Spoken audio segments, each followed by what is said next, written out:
Hello, my name's Stephen Ratcliffe and I'm a psychotherapist, and in today's video we're going to talk all about behavioural activation. This is a technique used in cognitive behaviour therapy that can work wonders with improving your mood, improving your motivation and energy levels, and building that sense of hope and fulfilment.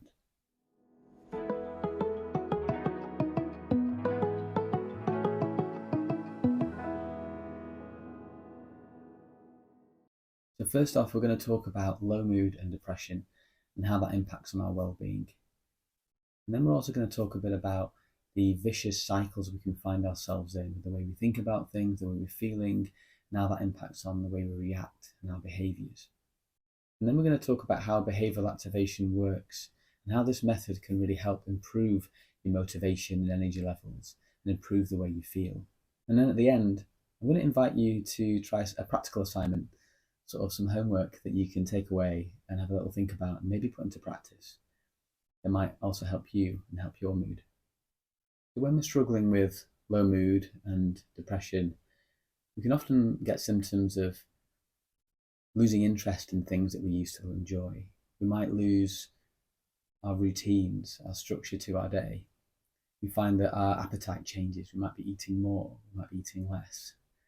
We can sometimes find that our self-care sort of takes a back seat and is less of a priority. So we might spend more time in our pajamas, we might not wash quite as much, we might not be quite as outgoing and sociable. And it really affects our energy levels and our kind of motivation, our kind of get up and go. And with all of this, it can also breed a lot of self-critical thoughts, a lot of guilt feelings, a lot of feelings of hopelessness, and our outlook about the future can really take a hit. So these are some of the really common characteristics of low mood. And hopefully today we can learn a lot more about this intervention and how this might help alleviate a lot of those symptoms I was just describing. So to determine whether behavioural activation might be helpful for you, I'm just going to ask you a few questions. I want you to ask yourself these questions. And if you say yes to any of these, then maybe behavioural activation might be a good fit. The first question I want you to ask yourself is, do I have a sense of what's triggering my mood and anxiety? Do I find myself doing very little with my time? Maybe having a reduced sense of pleasure or meaning in my life? Are there times when I feel better or worse and I'm not really sure why? Do I struggle with understanding and making sense of my negative thoughts, but I know that when I'm getting up and about and getting moving, I generally tend to feel better in myself? Or do I have a hard time knowing what I enjoy or find meaning in? If you've answered yes to any of these questions, then maybe it's worth sticking around and watching the rest of the video and having a go at the practical assignment I'm going to set for you at the end and see whether it's helpful. In cognitive behaviour therapy, we really look at the connections between the way we feel and the way we think and the actions that we take, so our behaviours. And behavioural activation really works on the interaction or the interplay between our emotions and our actions in particular. There are other interventions that focus more on thinking and what we think about things, but this activity and this intervention is really focused on sort of being able to activate our mood through our behaviours, through the things that we can do and the actions that we can take. So I'm going to bring your attention to a common vicious cycle that I've found a lot of my clients sort of caught up in. And it involves a combination of feelings and emotions, these physical sensations we get of low mood, and actions as well, and how we can sometimes find that we get caught up in a real kind of, we call it a maintenance cycle or a vicious cycle that kind of keeps it going. A lot of people describe it as a sort of spiral, that it seems to get worse and worse over time. So this is an example of a vicious cycle that I want to share with you. So we have low mood and depression at the top. And when we're feeling low, we generally find that we have low energy, fatigue, we lose our motivation, we become less interested in things. And because of that, we then tend to find ourselves doing less. We might avoid certain activities or tasks, maybe put things off that we could be doing or we should be doing. We maybe lose sight of certain opportunities and we don't take them on board. Maybe we neglect some of the responsibilities that we have. And maybe we don't look after ourselves as much as we'd like to. So our self-care sometimes takes a hit. And when we do all of those things, we find that we're struggling to do those activities and we're doing less. We generally find we lose a lot of that reward. We also feel quite guilty and we feel more hopeless. And that tends to form a lot of self-critical thoughts. And of course, all those feelings that we're having there, of course, are going to feed right back into our low mood and feeling down. So behavioural activation is all about trying to reverse this cycle. And as you'll see on your screens now, this is the cycle we want to engage with. You see at the top here, we have increased meaningful activity.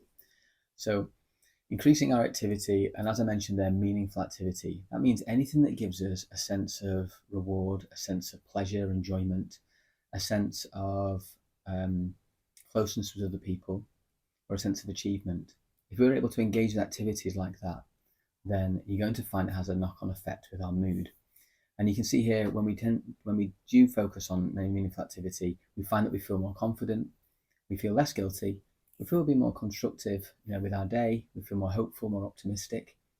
And as a result of that, a lot of those physical sensations that come with low mood, things like, our mood, our sleep, our appetite, all sort of improve. And of course, that leads on to having more energy and more motivation. And of course, if we have more motivation, more energy, we're more likely to do more meaningful activity. So it reverses that cycle. Now, I know looking at that sometimes, and some of you might be thinking, well, that's actually quite difficult to do when my motivation's down here and my energy levels are so low, and maybe I'm not getting a great amount of sleep. How am I going to start doing some activities?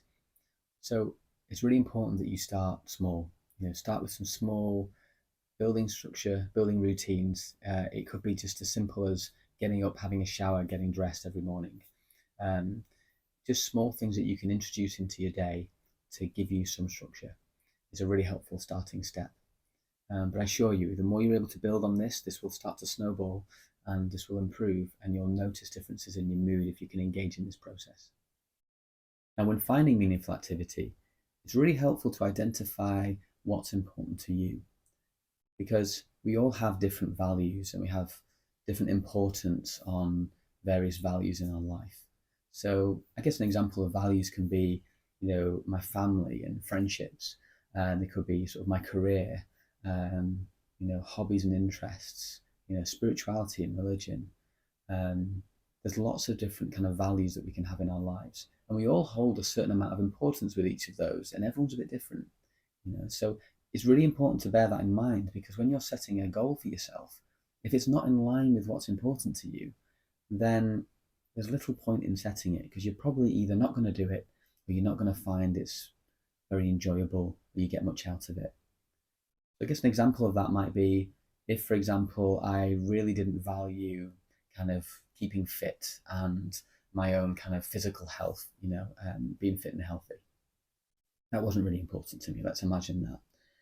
Then me setting a goal of going to the gym or going for a run this week is probably not the most ideal goal, because like I said, I'm probably not going to do it. Or if I do it, I'll probably not enjoy it at all.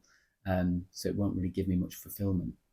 So it's really important that you're setting goals and setting activities that are in line with what you want to be in life, the person that you want to be. Okay, so let's get on to your homework or your practical assignment. What I think might be helpful for you to do, and I invite you to do, is to create a bit of a diary or a plan. If you already have a diary, then great. Have all the days of the week. And I want you to make some plans, maybe set some goals for yourself. Again, as much or as little as you feel able to do. It's really important that you set specific goals, but also that are achievable. If you're setting too much for yourself and then you don't achieve them, that brings a lot of negative thoughts and feelings about ourselves. So it's really important that you're setting achievable goals. Okay, so feel free to start small. And I want you to sort of look at your diary and put in some of these meaningful activities that are in line with your values. Maybe set something at least each day that you can engage with and do. And when you're doing these activities, you could actually wake up in the morning and maybe rate your mood. How am I feeling today? What's my mood out of 10? 10 feeling fantastic and 0 feeling terrible. Maybe rate your mood, maybe do that activity that you've set yourself, and then maybe rate your mood later. and maybe rate your mood after you've done that activity, and just see if there's any difference. And maybe just compare it to what would it have been like if I'd have done nothing today versus the activity that I've done, the goal that I've set myself, and see whether you feel there's maybe any difference there. Rating your mood before and after can be a really helpful way to show how our actions and our behaviors, the things that we do, have an impact on our emotions and the way we feel. And when we start to see that formula, we start to notice that, like we mentioned in those cycles there, when we start to notice our motivation, energy levels, our mood improving, it really gives you a real kind of gust of wind behind you to be able to continue this and set sort of more and more things. You might then start to set a variety of different types of activities as you start to build sort of momentum with this. Now, it's really important that you're kind to yourself through this process. You might find there's certain weeks or certain days where you've set maybe too much, or maybe it's been really difficult for you. Maybe something's maybe knocked you confidence. It's really important that we reflect on that, we take stock, and we sort of brush ourselves off and get back on our feet and continue this journey. It's really common for us to get setbacks. That's sometimes part of the journey. So just be kind to yourself. This is a new method, it's a new intervention. You might not have tried this before, or you might be going through this at the moment, and this is sort of a helpful refresher for you, or a helpful motivation for you. So just make sure that you're being kind to yourself. It's okay to struggle at times. It's okay to have days or weeks where it's been particularly tough.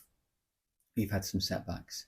Just see if you can go back to the model, go back to this process, and maybe think, okay, well, I set a bit too much that day. Let's try something a little bit different this week and try that. Okay. Best of luck. Let me know how you go. Feel free to comment if you found it helpful. Also, if you find this video helpful, liking the video is a great way of being able to tell me what videos are useful and what you like, and it helps me be able to create more content around that area if that's what people would like. At the end of the day, I want these videos to be helpful for people. And so please feel free to subscribe to the channel if you also are liking some of the content I'm putting out. And make sure that the notification bell is clicked so that you receive an update or a notification every time a new video comes out. Okay, well, best of luck with this, and take care. Have a lovely day.